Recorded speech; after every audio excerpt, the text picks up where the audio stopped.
Hi friends, இன்றைக்கி நான் ஊளி மீன் fish fry எப்படி செய்யணும்னு சொல்லி தர போகிறேன். கொஞ்சம் ஃபிஷ் எடுத்துக்கிட்டேன், ஒரு 10 பீஸ்க்கு மேலே எடுத்து வச்சுருக்கேன். அதுக்கப்புறம் வந்துட்டு ஏற்கனவே ஒரு ½ முன்னாடி உங்களுக்கு எவ்வளோ ஸ்பைஸ் காரம் தேவைப்படுதோ அதுக்குரிய மிளகாய் வந்து எடுத்து வச்சுக்கோங்க. அப்புறம் கொஞ்சம் ஒரு டீஸ்பூன் ஆஃப் மிளகு போட்டு நீங்கள் வந்து ஊற வச்சு தனியாக வச்சுக்கோங்க. Ginger garlic paste. இப்போது நான் இது வந்துட்டு ஒரு ஃபைன் பேஸ்ட் தான் ரெடி பண்ண போகிறேன். அதுக்கு முன்னாடி இந்த தண்ணியை வடிகட்டிட்டு இந்த ஃபைன் பேஸ்ட்டை ரெடி பண்ணணும். ப்ளஸ் வந்து இதில் ஒரு கொஞ்சோண்டு சோம்பு மட்டும் சேர்ந்துக்கோங்க. ஒரு ½ டீஸ்பூன் சோம்பு வந்து இதை அரைக்கிறப்ப சேர்த்து கிரைண்ட் பண்ணிக்கோங்க. ஓகேங்களா? இப்போ அந்த ஊற வச்ச மிளகும் சேர்த்து அந்த வடிகட்டி அரைச்ச பேஸ்ட் அதை எடுத்து வச்சுக்கிட்டேன். நெக்ஸ்ட் இப்போ என்ன பண்ணணும்னா அந்த ஜிஞ்சர் கார்லிக் பேஸ்ட்டை கொஞ்சம் அதில் ஊற்றிக்கோங்க. ஊற்றிட்டு நல்லா பிசைஞ்சுக்கோங்க.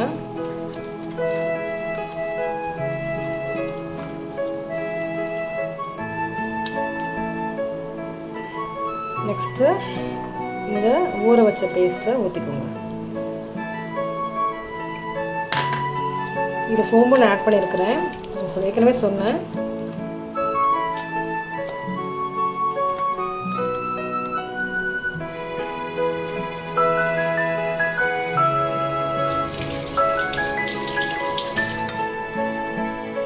இப்போ இதில்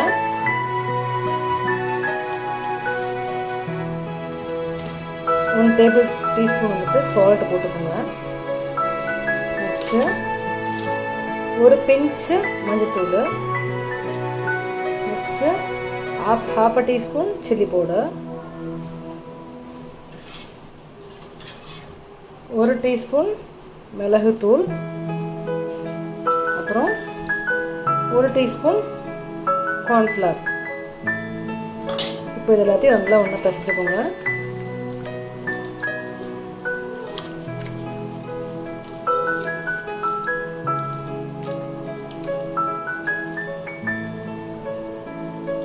நல்லா ஒரு ஃபைனாக நல்லா அந்த மசாலா உள்ளே நல்லா போகிற மாதிரி நல்லா வந்துட்டு நீங்கள் பிசைஞ்சு எடுத்துக்கணும்.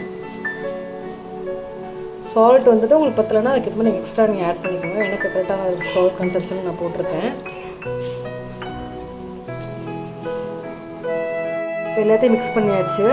ஸோ ஃபிஷ் ஃப்ரை மசாலாவுக்கு நம்ம ரெடி பண்ணிட்டோம். இது ஒரு ½ நீங்கள் மேரினேட் பண்ணுங்கள். நீங்கள் லெமன் ஜூஸ் வந்துட்டு வேணால் இதில் 1 டீஸ்பூன் ஆட் பண்ணிக்கோங்க. என்கிட்ட லெமன் இல்லை, ஸோ நான் ஆட் பண்ணலை.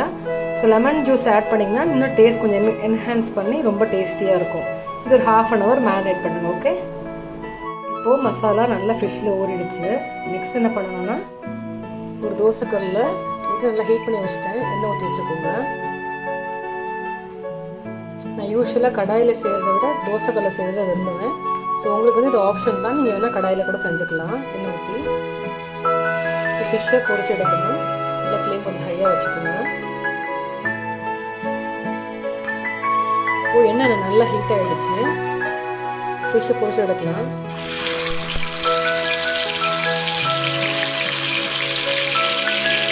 நான் நல்லெண்ணெய் யூஸ் பண்ணுறேன். ஸோ இப்போ நல்லா பொங்கி வருது. நீங்கள் எண்ணெய் வாயில் வேணால் யூஸ் பண்ணிக்கலாம்.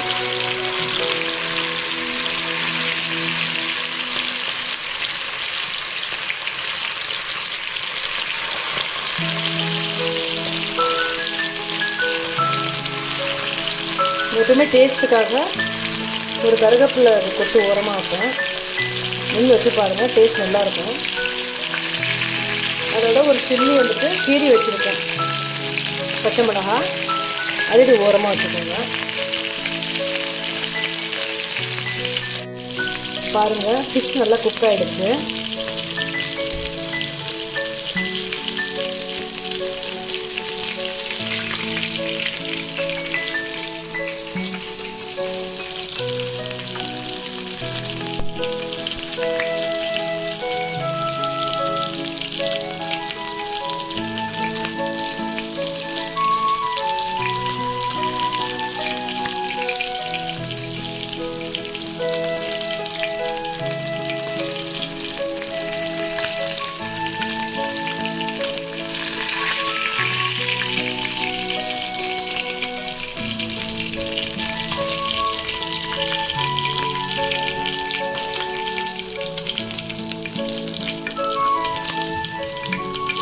இப்போ எம்மியான ஊலி ஃபிஷ் ஃப்ரை ரெடி. இந்த வீடியோ உங்களுக்கு பிடிச்சிருந்தா லைக் பண்ணுங்கள், ஷேர் பண்ணுங்கள், சப்ஸ்கிரைப் பண்ணுங்கள். தேங்க்யூ, டாடா, பாய்.